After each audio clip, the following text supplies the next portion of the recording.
Olá, boa tarde. Veja os destaques de hoje do portal da Assembleia.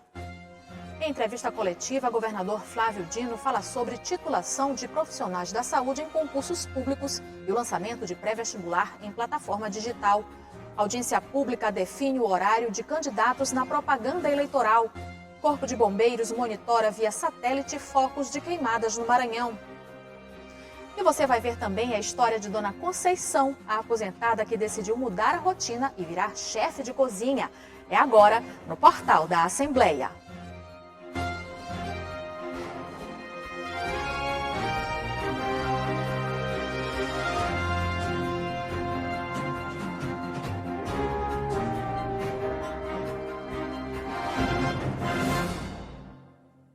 O governador Flávio Dino falou agora há pouco sobre as medidas que estão sendo adotadas nesse período de pandemia da Covid-19. Entre os destaques da coletiva estão a titulação em concursos públicos no estado para profissionais da saúde que atuam na linha de frente de combate ao novo coronavírus. E também falou sobre o lançamento do pré-vestibular em plataforma digital. O governador Flávio Dino apresentou um novo panorama do novo coronavírus no Maranhão.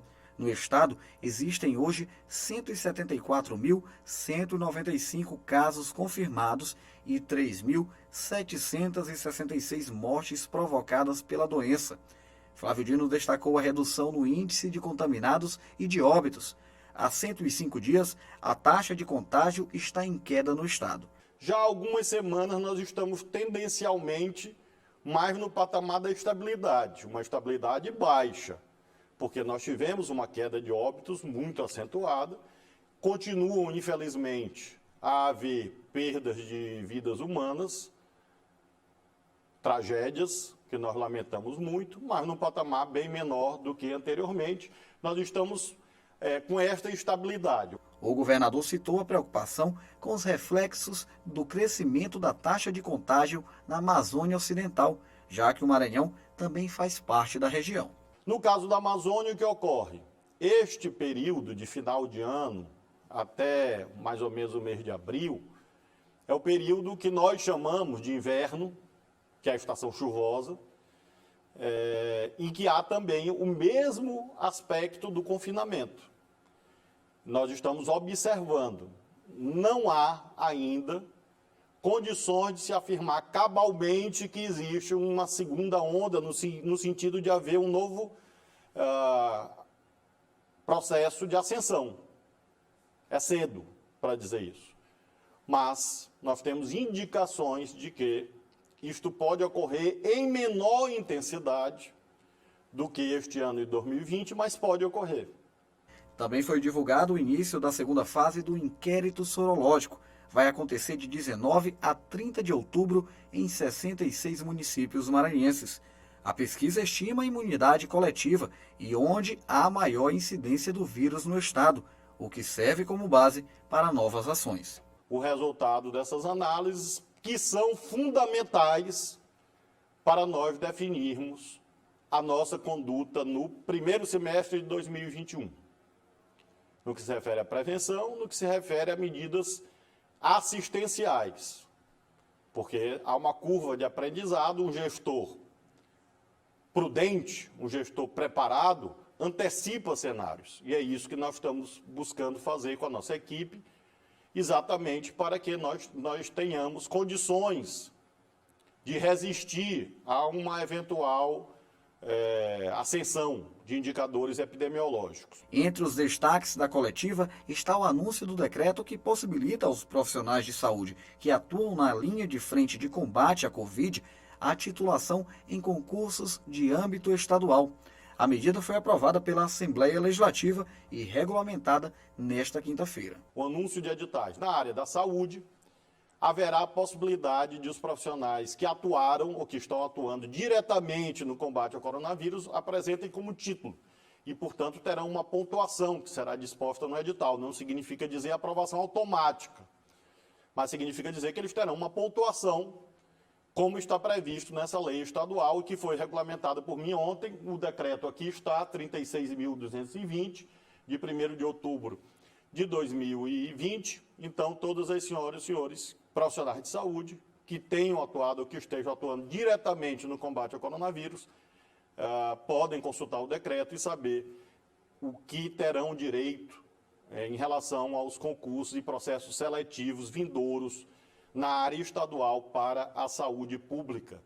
No âmbito da educação, o governador afirmou que ainda não há previsão de retomada das aulas nas escolas públicas.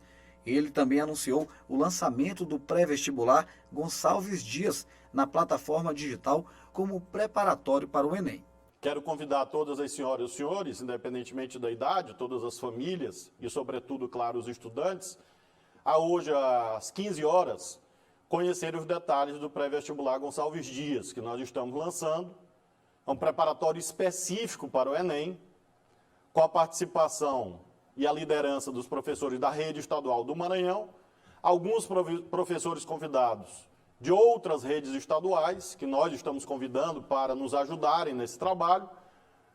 O conteúdo estará disponível na internet para todos os estudantes do país que queiram ter acesso a esse material, abrangendo aulas em vídeo, lives e também um material em apostilas para download, e com isso os estudantes poderem ter condições de se prepararem para o Enem.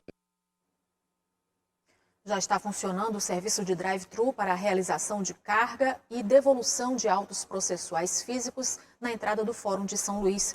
O serviço foi estabelecido para atender a uma necessidade de assegurar o direito do advogado de ter acesso aos autos mediante carga, conforme previsto no Código de Processo Civil e no Estatuto da Ordem dos Advogados do Brasil. O atendimento funciona das 8 da manhã à 1 da tarde nos dias úteis durante a pandemia da Covid-19. Uma audiência realizada no Fórum Eleitoral reuniu representantes de partidos políticos, coligações e emissoras de rádio e TV para definir os tempos na programação da propaganda eleitoral este ano. Partidos políticos, coligações, emissoras de rádio e TV definiram durante a audiência no Fórum Eleitoral de São Luís os tempos da propaganda eleitoral Eleições 2020, primeiro turno. A veiculação, iniciada dia 9 de outubro, terá 20 minutos por dia e será dividida em 2 blocos de 10 minutos. Na ocasião, a TV e Rádio Mirante foi a emissora escolhida, sem objeção pelos participantes, para a geração de sinal de veiculação da propaganda eleitoral gratuita. Os horários de exibição ficaram definidos da seguinte forma. No rádio, a propaganda será veiculada das 7 horas às 7 horas e 10 minutos da manhã e das 12 às 12 horas e 10 minutos. Na televisão, os horários serão das 13 às 13h10 e das 20h30 às 20h40. Pelos sorteios, os primeiros programas eleitorais para prefeito serão exibidos na seguinte ordem: Coligação Pra Frente São Luís, Partido Solidariedade, Coligação Vamos Juntos por São Luís, Partido Republicano, Partido Socialista Brasileiro, Partido Socialismo e Liberdade e Coligação do Lado do Povo. Os tempos dos candidatos a prefeito também foram divulgados. Neto Evangelista terá 2 minutos e 54 segundos. O candidato do PCdoB, Rubem Júnior, terá 2 minutos e 7 segundos. Eduardo Braide terá 1 minuto e 44 segundos de tempo na TV e rádio. Duarte Júnior terá 1 minuto e 33 segundos. Bira do Pindaré terá 42 segundos, Madeira, 21 segundos, Franklin Douglas, 18 segundos e Iglesio Moisés, 16 segundos. Os candidatos Geisael Marques, Silvio Antônio e Ertes Dias não terão tempo no programa partidário. A propaganda eleitoral encerra dia 12 de novembro. O juiz eleitoral José Nilo Ribeiro Filho avaliou positivamente o encontro. E essa reunião é exatamente para isso, para a gente estabelecer as regras, reiterar aquilo que a lei estabelece, deixar tudo bastante claro para que a propaganda eleitoral se dê de uma maneira que possa alcançar todos aqueles a que ela se destina. E a avaliação é sempre muito positiva, devido à participação de todos os interessados e aqueles que pretendem e necessitam, de certa forma, participar desse processo. E veja no próximo bloco, o Corpo de Bombeiros monitora via satélite os focos de queimadas no Maranhão. Você acompanha também a história de Dona Conceição, que de aposentada resolveu se formar em gastronomia e virou chefe de cozinha. O portal volta já.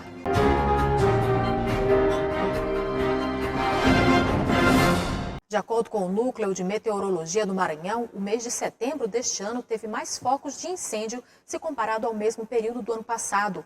O tempo quente e mais seco está sendo apontado como a principal causa do aumento das queimadas. O Corpo de Bombeiros vem acompanhando os focos de incêndio através de monitores alimentados por imagens via satélites que vem ajudando no combate às queimadas. Essa é a sala de situação da Secretaria de Estado do Meio Ambiente. Por aqui é possível identificar focos de incêndio espalhados por todo o território estadual. Com monitores alimentados por imagens de satélites, é possível captar informações e relatórios capazes de auxiliar os trabalhos do Corpo de Bombeiros e da Defesa Civil. A informação do satélite ela tem um retardo, ela não funciona em tempo real, mas esse retardo a gente consegue administrar, porque cada satélite tem um tempo diferente. Então a gente consegue localizar um foco de calor maior, um menor e consegue direcionar para eles em campo para que eles tomem as medidas até pelo conhecimento que eles têm, né? Para a capitã Jéssica Lobo, as informações fornecidas são fundamentais para auxiliar o Corpo de Bombeiros nos trabalhos de combate aos incêndios. Fazer um levantamento dos focos de incêndio, das regiões que estão sendo acometidas mais fortemente. E com isso dá para ser feito tanto o trabalho de combate, de forma mais rápida, quanto o trabalho preventivo, com uma série de medidas preventivas, campanhas informativas, no sentido de informar a comunidade a respeito das práticas que são proibidas, né, que pode ser algo bem ínfimo para a pessoa, jogar um cigarro no chão, uma coisa bem básica, mas que pode gerar toda a diferença na comunidade, no ecossistema local. Um incêndio divulgado por meio das redes sociais nas proximidades da Avenida Litorânea serviu de alerta para os riscos neste momento em que a temperatura sobe e a umidade cai. Com o tempo seco, os riscos ficam maiores e qualquer descuido pode gerar consequências graves. Segundo o Instituto Nacional de Pesquisas Espaciais, o Maranhão está entre os estados brasileiros no ranking de queimadas em 2020.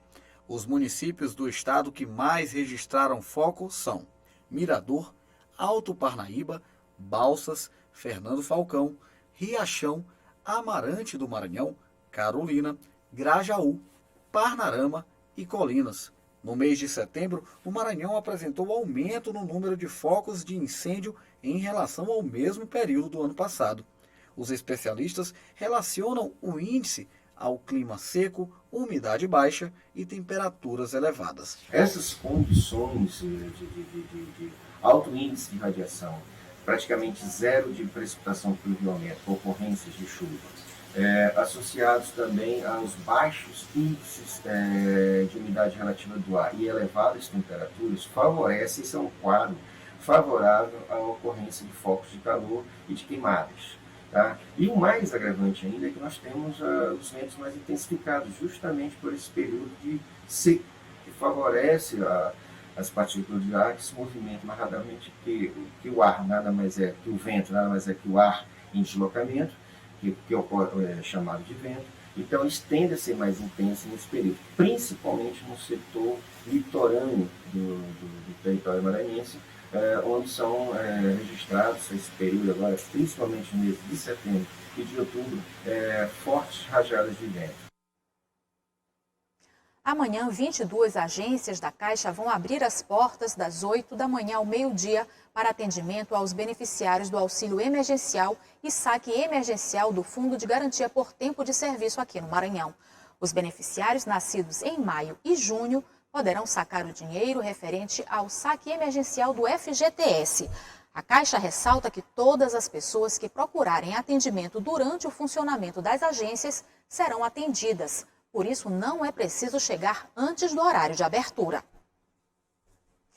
Você vai conhecer agora a história de Dona Conceição, que depois de 10 anos de aposentada resolveu mudar a rotina. Entrou na faculdade, se formou em gastronomia e hoje é chefe de cozinha e se tornou especialista em atendimento ao cliente. Quem conta essa caminhada para a gente é a repórter Márcia Carvalho, com imagens de Fábio Lima. Sabe aquelas histórias que passam na timeline das redes sociais e que te dão esperança? Exemplos que inspiram e provam que é possível se reinventar, não importa a idade. Aqui em São Luís, capital do Maranhão, a história da Dona Conceição de Maria ganhou o mundo com a ajuda da internet e da neta. Dona Conceição tem 69 anos e acaba de se formar em gastronomia. A decisão de voltar para a sala de aula foi tomada em um momento difícil e contou com o apoio da família. Em 2002, eu perdi um filho e 11 meses depois eu perdi uma filha. E aí, para quem é mãe, perder 2 filhos em 11 meses não é fácil. E eu entrei em depressão, eu fiquei muito tempo em casa, e sem querer sair de casa. E aí eu fui com meu filho foi fazer a 2ª graduação, lá no SESC, e eu fui com ele, e lá eu fui convidada para assistir uma aula de gastronomia, sem compromisso. Se eu gostasse, eu fazia, se não... E aí eu nem fui assistir essa aula. Meu filho fez logo a minha inscrição, marcou a prova do vestibular. Eu fui, fiz, passei. E aí eu comecei direto já na sala. Foi bem aí que tudo começou a mudar na vida dela. Depois de 10 anos de aposentada, ela topou o desafio de alterar a rotina. E na faculdade, agora com o apoio dos colegas, Dona Conceição encontrou um jeitinho de ser feliz. Eu digo, não, isso aqui não é lugar para mim. Eu vou procurar minha casa, minha máquina, meu crochê e vou deixar a faculdade. Mas aí o meu filho, minha neta aqui, minha filha me incentivaram muito, vá. E eu continuei. E aí eu peguei o gosto, né? Peguei tanto o gosto que fiquei com saudade. Estou com saudade da faculdade. Eis que chega o grande dia da formatura. Mas a pandemia do novo coronavírus também mudou a rotina do mundo inteiro. E foi o jeito Dona Conceição colar grau por videoconferência. E teve festa sim. A família fez uma surpresa, contratou um fotógrafo e Dona Conceição teve mais um momento feliz. Só que a surpresa não acabou com o fim da festa. A neta Beatriz decidiu tuitar a foto da formatura e a história da Dona Conceição bombou nas redes sociais. Não só eu, mas toda a família, todo mundo que conhece a história dela ficou muito orgulhoso. Não só da repercussão que teve, mas dela ter conseguido alcançar esse feito, né? Depois de tudo que ela passou. E é o que eu estou falando, quem conhece a história dela sabe o quanto que foi difícil. E sabe o tanto que essa vitória significa para ela e para a gente que acompanhou. Não pense que acabou por aí. A história da Dona Conceição continua. E a gente sabe que hoje em dia um dos maiores desafios para quem termina a faculdade é ingressar no mercado de trabalho. Com a Dona Conceição não teve nada disso. Ela se formou e já tinha um emprego garantido. Ela trabalha no café que pertence ao filho, se tornou uma especialista em atendimento ao cliente e continua impressionando quem fica sabendo da história. Surpreendente mesmo, é uma linda história, é superação, ela está de parabéns. A experiência de vida e todo o conhecimento que aprendeu na faculdade, Dona Conceição doa para os colegas do trabalho.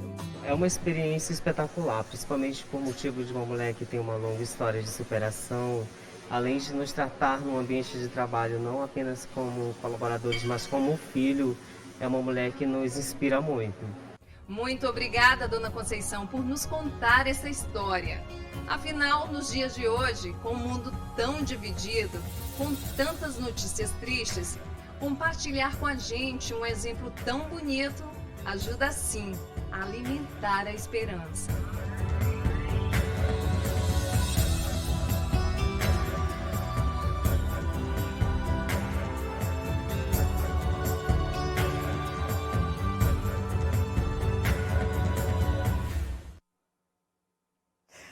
Portal da Assembleia fica por aqui. Para rever as reportagens de hoje, acesse o site al.ma.leg.br/TV. Um ótimo fim de semana para você. A gente volta a se encontrar na segunda-feira. Até lá!